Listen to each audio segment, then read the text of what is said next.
We're thrilled to have our next guest. I'll first introduce our distinguished moderator, Ambassador Rich Verma, who served in the Obama administration as first Assistant Secretary of State for Legislative Affairs, and then the U.S. Ambassador to India. So please welcome Ambassador Rich Verma.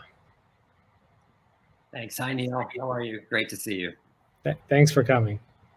Yes, and let me thank you, Neil, and thank you to Impact, to Raj, to Deepak, the whole board. You've done so much, and it's been so valuable.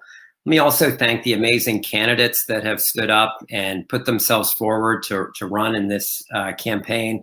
They've shown such courage and such perseverance. And that's really what this next panel is about, our members of Congress. And we really couldn't be more fortunate to have 4 Indian American members of Congress with us. When I recall working on the Hill in the late 80s, I could count on one hand the number of Indian American congressional staffers. Now the fact that we have 4 members of the House of Indian American descent is really remarkable. We've got Representative Bera from California 7th, the longest serving Indian American member in the House. He began his term in 2013. Representative Khanna from California's 17th, has represented Silicon Valley since 2017. Representative Krishnamurthi, the first Indian American congressman from Illinois, also began serving in 2017. And Congresswoman Pramila Jaypal from Washington 7th, the first South Asian woman elected to the House of Representatives. So I'm just going to start with a kind of basic question and get the conversation started. And we're short on time, and we got a lot of ground to cover. So maybe Congressman Bera, I'll start with you. Tell us about some of the top issues that you're fighting for in Congress that you believe need more visibility. Well, thanks, Rich. And again, thanks to Impact.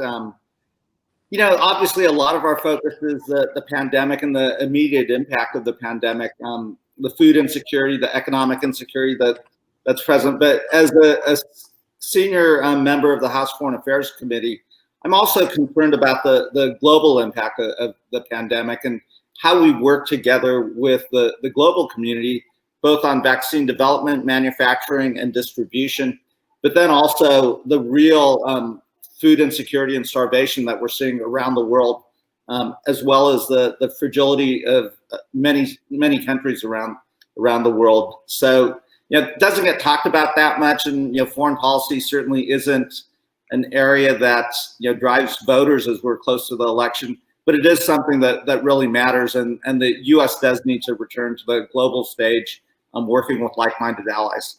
Well, you're also the chairman of the subcommittee, so you're being a little bit modest about being a senior member of the committee. Yeah, no, the chair of Asia and the Pacific. So certainly the U.S.-India relationship, the Quad relationship in the Indo-Pacific region is very important. I think will truly be strategic in the 21st century. That's great. Congressman Krishnamoorthi, over to you. Welcome to the summit. Hey, thanks, Rich, and great to be with my good friends on this call. And Ami, you are the dean of the delegation, so feel free to interrupt anytime and praise me during my answer. Look, I think that I get to work on a lot of different things with my fellow Samosa Caucus members, but one issue of great importance to me, I think like Pramila, an immigrant myself. I came to this country when I was 3 months old, so I deeply care about comprehensive immigration reform as a whole, whether you are documented or undocumented. I think that we have to make sure that we find a pathway into the fabric of our society for everybody at this point. One issue of importance, obviously, to some people watching this this program is basically how do we make the H-1B program better? And I'm proud to be an original co-sponsor of the what's called the Fairness for High-Skilled Immigrants Act. Many of you are probably familiar with it, but it would basically remove the per-country quotas that otherwise create tremendous backlogs especially for people from India who are coming here oftentimes to fill shortages in the tech industry. I'll just give you one anecdote. I went to Springfield, Illinois recently, and a doctor there came up to me, his name is Dr. Patel, and said to me, Raja, I need you to help me. And I said, how? And he said, I have 13 years left until I can get a green card. And I said, I can't believe it. You've been here like 15 years. And it turns out that Dr. Patel is one of the most accomplished physicians in Springfield, Illinois, but still is not a permanent resident.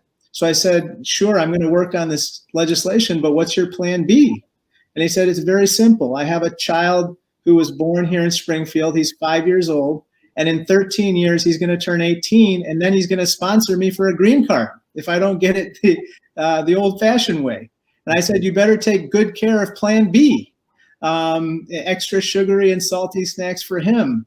But that's not the way our system has to work. And so I'm hopeful that under a Joe Biden administration, we're finally going to be able to get this legislation through the Senate and then signed into law. And of course, as part of a comprehensive immigration reform package as a whole. Yeah, it's so important. Thank you for highlighting that. It's a really compelling story too. Representative Jaypal, over to you. Thank you. Thanks, Rich, and thanks so much to Impact and to all of my colleagues. Well, first of all, I'm so thrilled that the House just passed the South Asian Heart Health Bill, which I've been working on since I got to Congress. And for the first time, we're shining a light on the scourge of heart disease within the South Asian American community. So hopefully we can get that passed in the Senate as well and signed into law. But it's the beginning of an effort to really lift up this issue within the South Asian community. Second, to Raja's point, just to build on this, I'm the vice chair of the Immigration Subcommittee. And, we have been working on any number of things, including restoring some of the things we were able to do under an Obama administration that we know will come back under the Biden administration. That includes making sure that spouses of H-1Bs can work here. It includes addressing undocumented immigrants. And we have so many South Asian Americans who are part of that.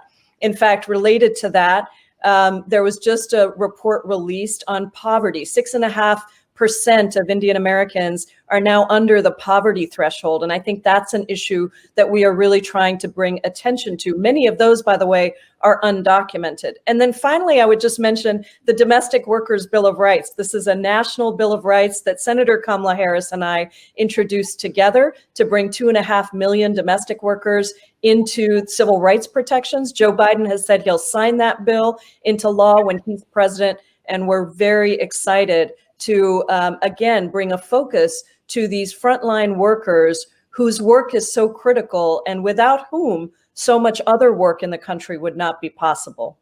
Yeah, thank you for your leadership on those issues. Sometimes we think the immigration reform and economic issues for people at the bottom of the economic ladder don't impact our community, but they really do, and we need to pay special attention to them. Representative Khanna, over to you. It's great to have you here this afternoon. Thank you, Ambassador Verma. And anyone will say that you were one of the shining lights in your service in the Obama administration, and I'm hopeful that you'll have future service coming up soon. And thank you to Raj and Deepak and Impact. I think this may be the first time all four of us are doing a panel together. So we should do this more often, and congratulations to you for having it. Let me just say, because the election is coming up, Rich, something you said struck me, which was how few Indian Americans there were. I remember my first internship politically, one of my first internships was with Kathleen Kennedy Townsend. And there was a policy director there who told me, Ro, you should go work on the Hill one day. Being Indian American with your faith, you'll never get elected, but you may be able to have a career up the committee staff. Well, it took me 2 tries. I lost twice. I know some of the others on this panel have lost too. I'm not going to embarrass them by telling them about their losses. But now it just feels so amazing that our community has come this far, to have the 4 of us in Congress, to have other great candidates, to have Kamala Harris, a vice presidential nominee, talking about the Indian Auntie Network on one of her interviews. And so my focus right now until November is I really believe our community can be decisive in these swing states in Pennsylvania and Michigan, Wisconsin. I've been doing some of these calls like others with our community. And I think if we can just win this election, put everyone, go out, vote, get as many South Asians elected, I think this is really going to be a great moment for our community. Yeah, thank you. That really important points. And thanks to all of you really for your courage. You got out there, you ran, and you did it. And it wasn't easy, and you lost, and you came out winners in the end. Rich, we didn't lose. We just got the silver medal. Exactly. Exactly. We didn't lose. We learned. Ro, let me go back to you, and just, we're in the middle of this COVID crisis, and it's had a huge impact, obviously, on people in your district, but also on people in the Indian American, South Asian community at large. Just give us your sense on where we are, what we can do legislatively or otherwise to get things back on track. Well, it's had a huge impact on our district. Two things. One, a lot of the immigrant community in particular had restaurants where they built wealth. That was their way up in the world. And those restaurants, the amount of restaurants in my district that have gone under is mind-boggling. And that's a lot of people's entire wealth. And then there are a lot of immigration issues. I mean, people who aren't being able to see their families because they aren't being able to travel. And, of course, this administration has no sense of humanitarian concerns. But the biggest thing we need to do is get relief to folks. And, I'm part of the Progressive Caucus that Pramila's chairs, and we're pushing for as much relief as possible. Get people help with stimulus checks, get people help with their rent, get people help with healthcare, school funding. And the House, of course, all of us have voted for this now twice. We're pushing. And the question is just, are the Republicans going to meet us even halfway? So far, they haven't. In fact, I heard today there was a call where the Republican senators were blasting the White House for even considering the negotiations. Yeah, Congresswoman Jaypal, it's really incredible. So many people in our community in particular, hotel owners, restaurant owners, really hurting. And the White House has said they're not going to move forward. So what can we do? Well, I think we just have to keep pushing. And I was just in a leadership meeting with the speaker, and I think she has been negotiating beautifully to try to really push forward a package that meets the scale of the crisis. And I think that's the thing, Rich, that we have to understand. We had 1 million new unemployment claims just last week alone. Every week, we're getting 1 million new unemployment claims. We've had 212,000 people die in America, and we're almost at 8 million cases of COVID. And so the issues are massive. And I had proposed early on, and I was not able to get it into a bill yet, but it's got bipartisan support and support across the Democratic caucus as well. The idea of a Paycheck Recovery Act. This is what Germany did, South Korea, Malaysia, Singapore, where the government directly subsidizes businesses to keep workers on payroll, keep them in their benefits, does not use a network of banks to get to that point, and ensures that small businesses in particular, hotels, restaurant owners, et cetera, would have operating costs as well that could subsidize their businesses. To me, that's about the economics, but it's also about health, because we want people to stay home. We don't want people to have to make a choice between getting a salary and going to work versus staying home. And so I think that we've got to look at those kinds of proposals as we get to a new administration. But right now, we need to make sure people are getting money in their pockets, that they are getting stimulus checks, rent and mortgage relief. Moratoria is not enough because those are going to end, and people need that certainty. Mental health issues are up. I'm sure Ami in particular can speak beautifully to this, but there's so much anxiety, and the government should be stepping in at this point quickly and at the scale that meets the crisis, multiple crises that we face. Yeah, thank you. And same question over to Congressman Krishnamoorthi and Congressman Bera. What can we do? And you, again, you've seen the impact in your district and in the community. So love to hear from you on these. Roger, you want to take it first, or you want me to go? Sure, I'll take a stab at it. I mean, look, I think that, small businesses are failing left and right at this point. I think somebody may have mentioned the issue with hotels and motels, but basically they are collapsing. There's just nobody, or congregating for business meetings and doing the travel that would otherwise, fill up these hotels.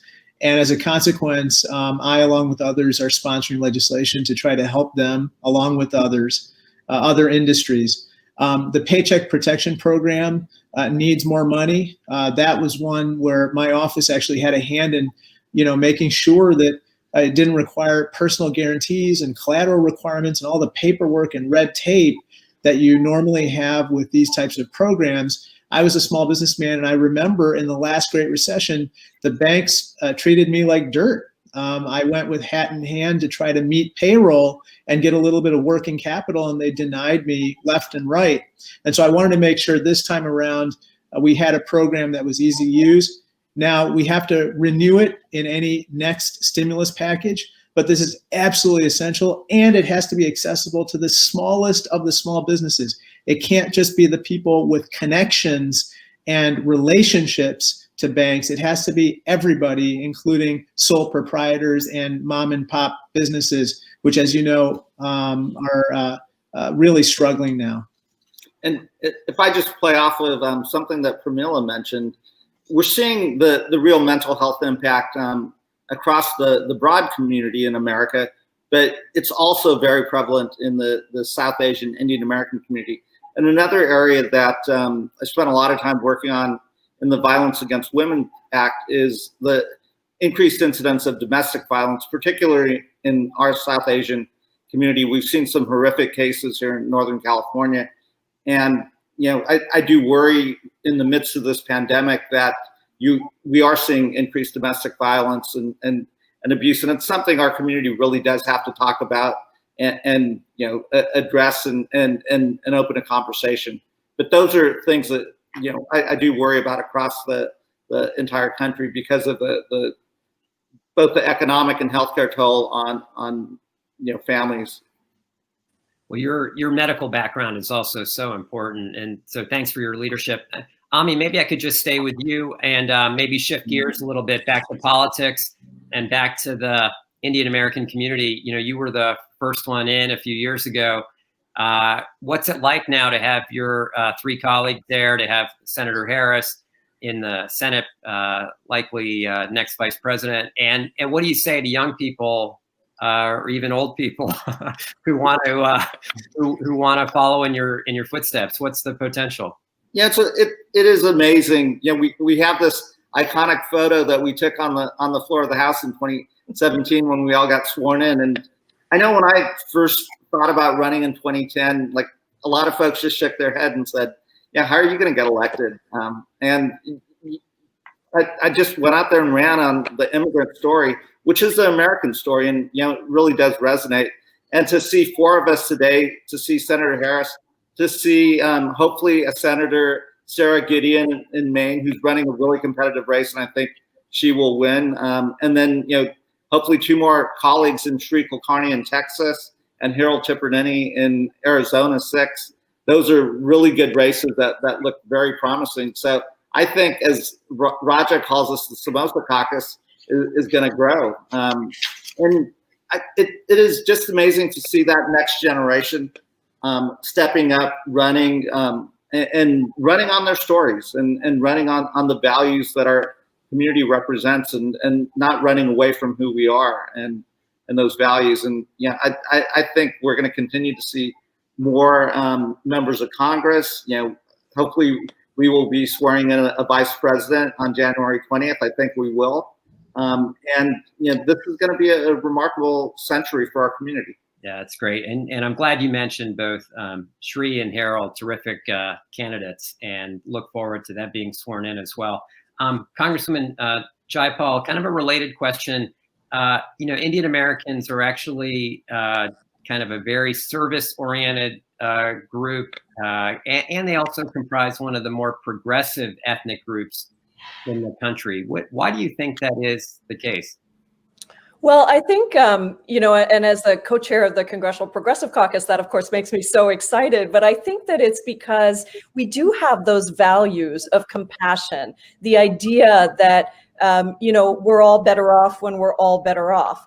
and also the sense of government being the great equalizer of opportunity.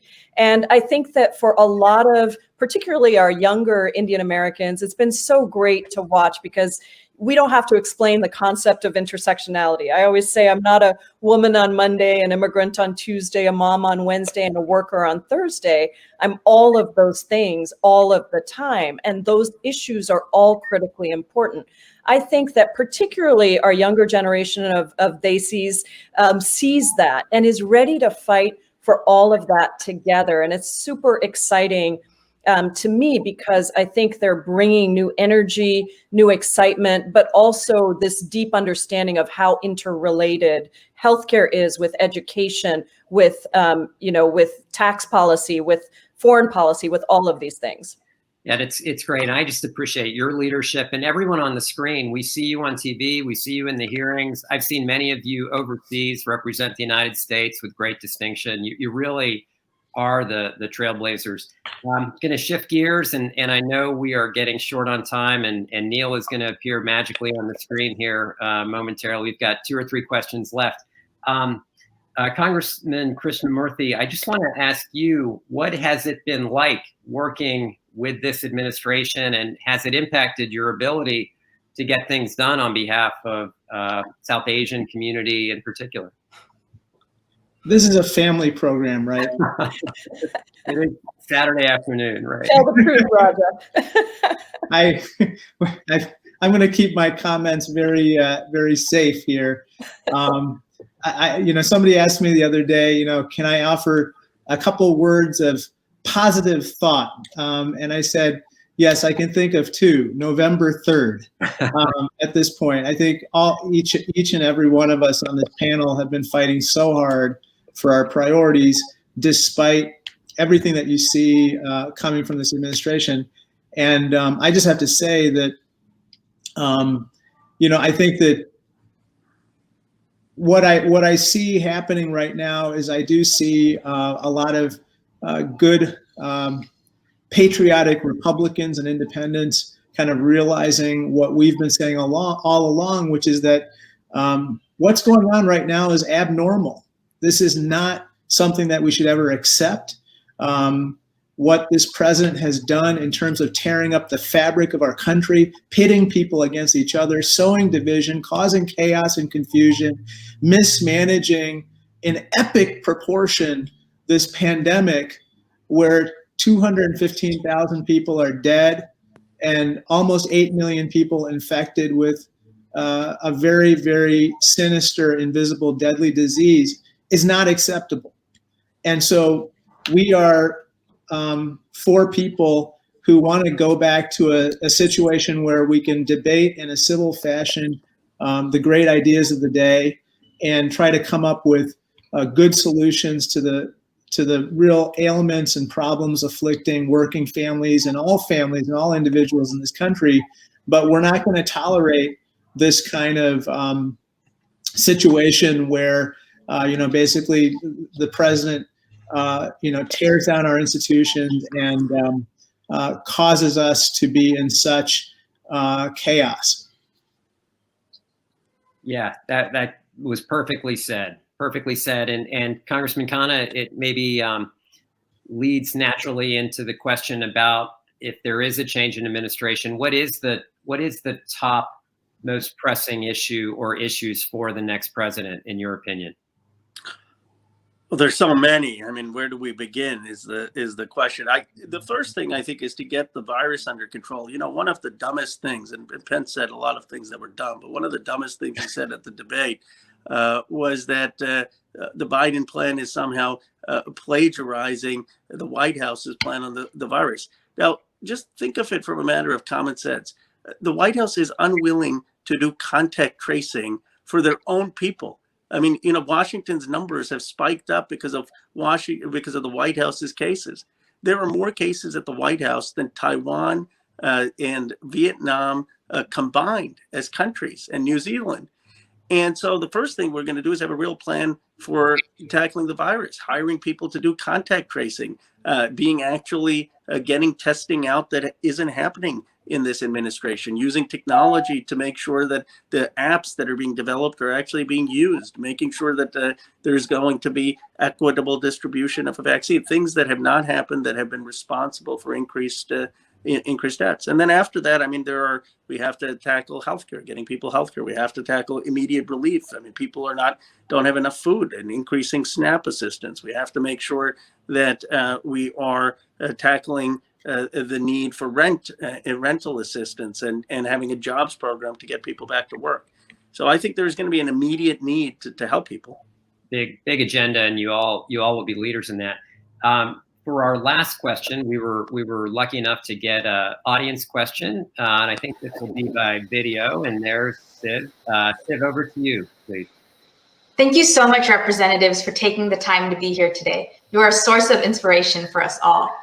It would be great to hear, what can the Indian American community do to make their voices heard both now and beyond 2020? I'll go and take a quick crack at that. You know, the Indian American community and the broader South Asian community is starting to flex its electoral power. You know, you saw it in 2018 in Nevada and Virginia, and helping flip some of the state house races, and very strategically, you're seeing it in North Carolina and elsewhere in Texas. And we haven't always voted in our numbers, but I think people are starting to recognize in democracy, your vote is your voice. And I think they are starting to exercise that. And just the number of Indian American staffers on the Hill as well, participating in civil dialogue and so forth. Like when I was growing up, it's like either become a doctor, which I did, and then there. But now, you know, you're seeing a lot of different paths, and I think that's great. Anybody else want to add to that real quick before we close out? Well, I'll just say that, you know, number one, vote and vote early. Number two, talk to your friends and your parents about voting. This is really, really important because it's not just your vote, it's other people's votes. But then the third is really be engaged in democracy. Find the groups that really speak to your interests and participate all year round, because democracy is not just coming around in November. It actually happens every single day of every single month of every single year. And so we really need people engaged in the issues that matter to them, and understanding that they have power. Every single person has power to make a change. And so use the power you have. Can I jump in? I was going to say, Rich, I think I echo everything that Ami and Pramila said, but I also want everybody to think about running for office. You know, Ami said we're the Samosa caucus. Well, we need more pakoras, idlis, vades. We need everybody in Congress so that Congress looks like America. And so, you know, you can run for a local office, city council, state house, state senate, and of course the U.S. Congress, though please not in my district. Congressman Khanna, last word for today. Well, I would say that we have such a strength of tradition to draw on, a tradition of immigrants. Many of us were not part of the mainstream. It gave us an empathy for people who were excluded, an understanding of some great traditions. I mean, from Gandhi to principles of a more just world. And I think that the greatest service that the South Asian community can do is to draw on traditions that are so great, a civilization that is so great, and to help bring those principles, stand up for those principles in the 21st century. Yeah, such fitting words to wrap us up. You guys are all amazing. Thank you so much for your leadership, your courage, your service, and really appreciate everything that you've done, and look forward to the next chapter for all of you. Thanks, everybody. Book on first. Hi, thank you so much, Rich, for doing this. It's so wonderful to have you as an inspiration and a fellow Pennsylvanian to boot. And we really appreciate your time and support of Impact. Thanks.